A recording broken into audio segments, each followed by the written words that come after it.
give me that which I desire.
Alright, how you doing, Felix? So here's a quick bass lesson for, not so quick really, for Fuel.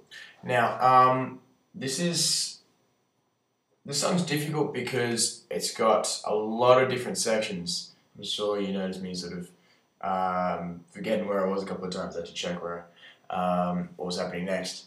The hardest part in getting this song down is remembering the structure of the song, remember which section comes next, where you're at. when you're out of the song because a few of the sections are really quite similar. That said, none of them are especially difficult. To be honest, one of the hardest bits is getting because you use your fingers on a pick, getting the chorus happening really steadily going.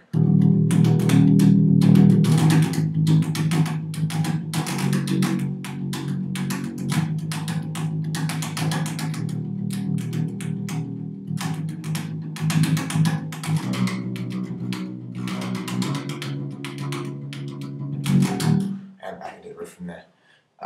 So yeah, that in itself is not so difficult, but especially towards the end, even though I was cramping up a little bit. So yeah, this one's definitely going to take a little bit of work. So I'll take you through the different sections of the song, and I'm going to put in the comments of this video the whole structure with sort of the breakdown of everything that happens. Now, there's the main riff, which happens many times throughout, which is the pull off from your 3rd fret. By the way, I've tuned down to E flat. To play this for the show, you should use one of your 4-string basses. Don't worry about the 6, you don't need it. But the whole show is tuned down a half step.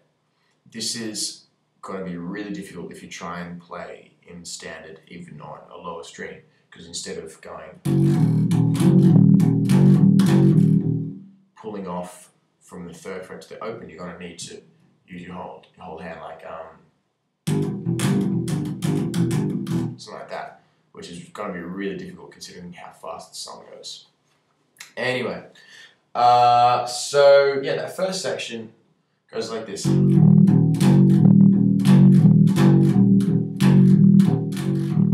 Does it quite quickly, so all up's like 4 times.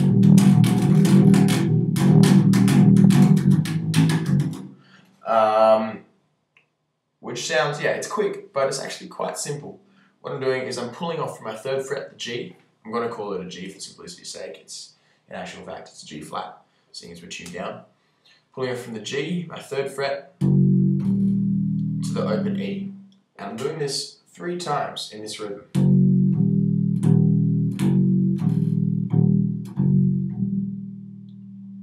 So 2 groups of 3 and 1 group of 2. The first of each being a 3rd fret.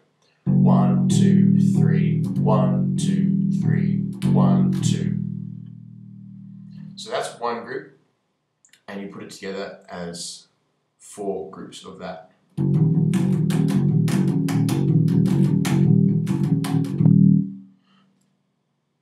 think that was 4. Let's count.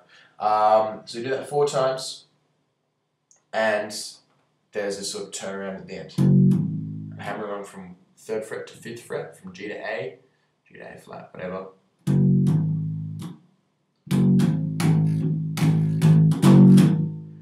So 1st fret, hammer on a 5, 2, 3, 4, 5, and then 1 more. That whole section put together.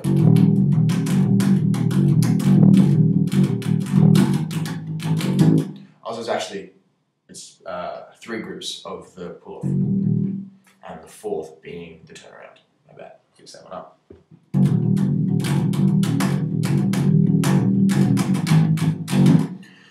So that riff occurs a lot throughout the song, so it's really important you're all over that and have that really comfortable. So practice slow, don't rush it and have it sound messy. You want to get it nice and confident and really crisp sounding.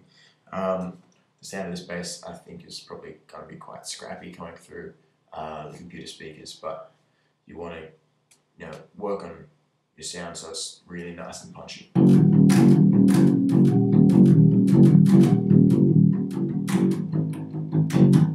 Yeah, want to hear each of those individual notes. The second, which I'm calling Riff B, is just on your 5th fret or your open A. I think it's like 4 groups of like triplets. 1, 2, 3. It's kind of like an offbeat feel. And then at the start, we'll sort of play the opening riff. Twice through.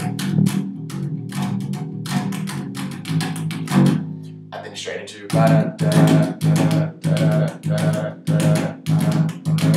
into the first riff. This is the first verse, and the verse is kind of odd to think of it like this because it's like a progression rather than just one repeating riff. So it's open E, 3rd fret, and then the first of a bunch of turnarounds. The first turnaround in each of the verses is the same, which goes like this, which is open E, hammer on from your 5th to your 7th fret, your D to your E on your A string. And straight back to the 5. The hammer on is quite quick. Then use your 1st finger and hammer on with your 4th or your 3rd finger, whichever you prefer. And have your 2nd finger, this one, free to go to your 6th fret on the E string. Then your 5th fret on the E.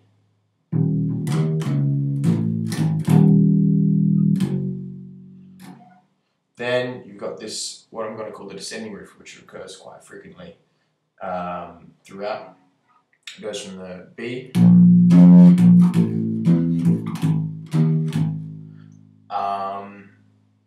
and descends to B, B flat, and A. It puts in the 5th verse, which is if you're on the 7th fret of your E, goes to the 9th fret on A.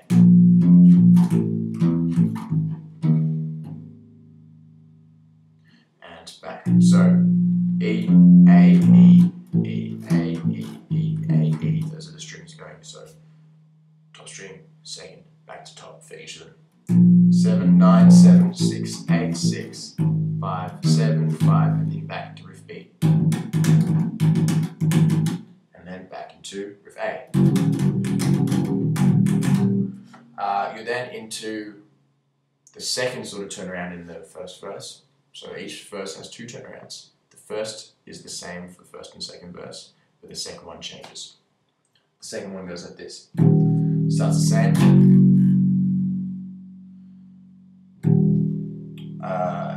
With the open E, 3rd fret, then back to open E. And then up to your 7th fret, the octave.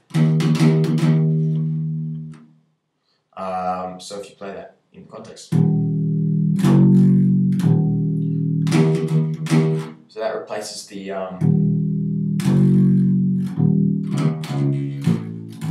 that was the first one, and the is the 2nd. And then we're into that descending riff.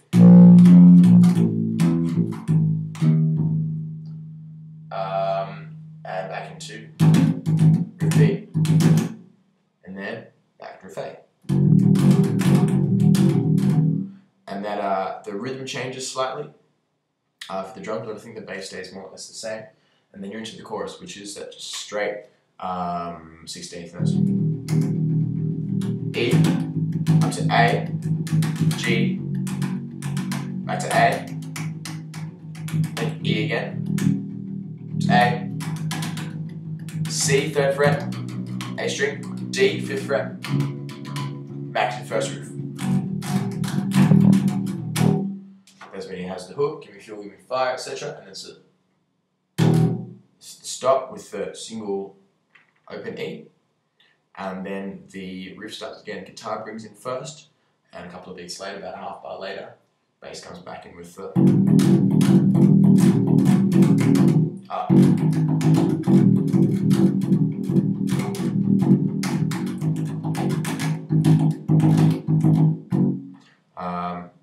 Riff A, riff B, back to riff A again, then we're into the 2nd verse. That's our first turnaround. Remember they're the same, 1st and 2nd verse.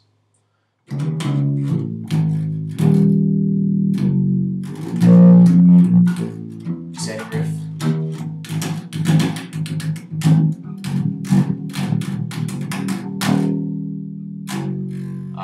Back into your riff B, riff A, and then you would go back into the first progression again. And here's our 3rd turnaround. So it's actually quite similar to the very first one, hammer on from 5 to 7, and instead of going B flat to A on my E string, I'm actually doing it the octave up on my D string from the 8th to the 7th fret.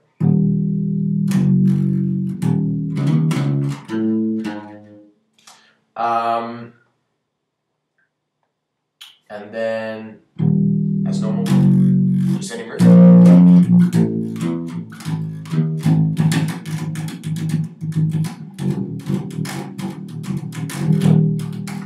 Back into the chorus. Same, exact same chorus. Ending on the give me fuel, etc. And then there's a stop. The stop goes into the bridge, which then turns into the solo. Now this has a slightly different rhythm. I'm just going to refresh my memory.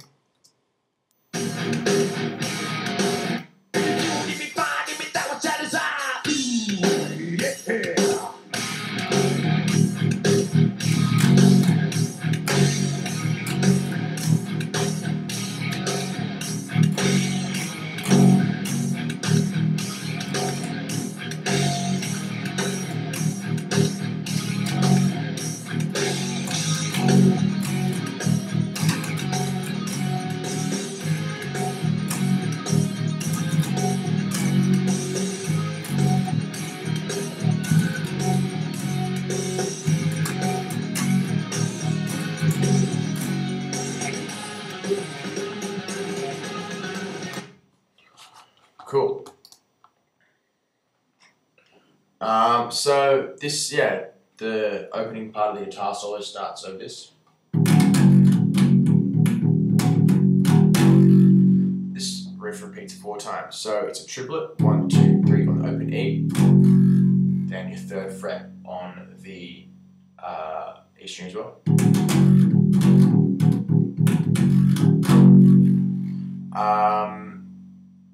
And it's just basically going back. It's kind of like, it's a similar sort of riff to the opening of the main riff of the song, but sort of in reverse.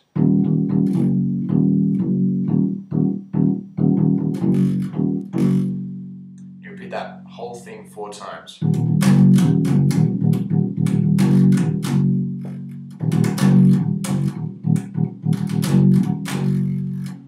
2, 3, 4, open.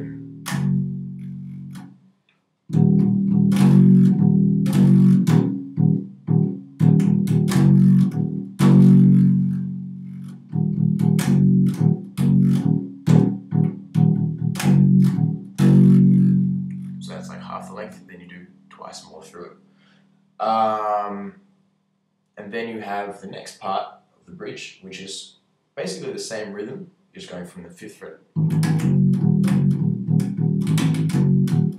Instead of the triplet on the open, you've got the triplet on your 5th, the A.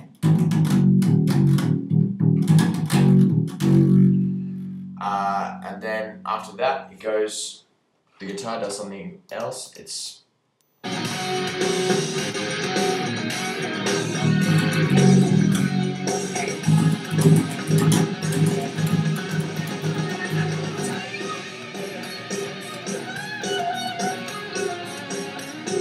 so the guitar does that build into the main part of the guitar solo. Bass just goes back to Riff B and then into Riff A. Which you keep doing for a while over the guitar solo until this sort of rounds out, the solo.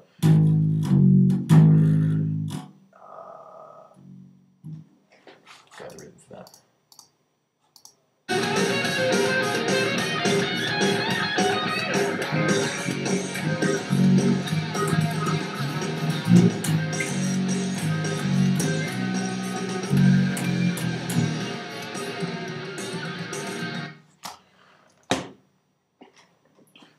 So it's back and forth between the A and the G.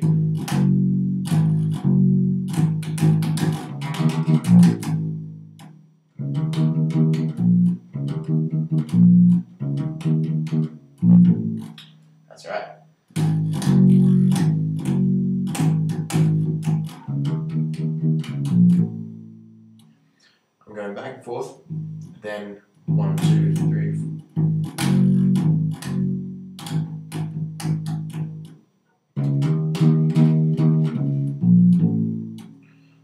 I've got a 5 to 7 hammer on. 1, 2, 3, 4, 5, 6, 7, 8. Which I'm going back. 5, 7.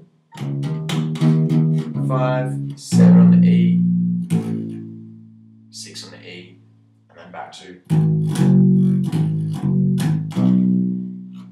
5, 3, 5, 3, 5, then 3rd fret A, 3, 2, 1, and that rounds out the solo back into the first riff. After that, it's basically double chorus without the C, D turnaround halfway through, so it's just that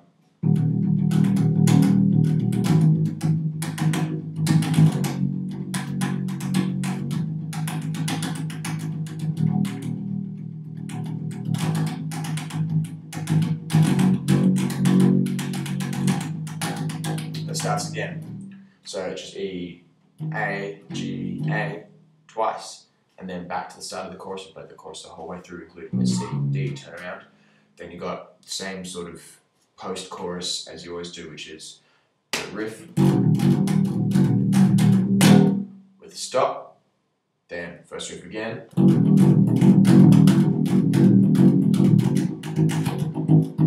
once, ending on riff B. And just ends on an opening at the very end. Cool, so in the comments I'm going to put the whole structure, sort of section by section. It's really long. And little bits I've tabbed out as well.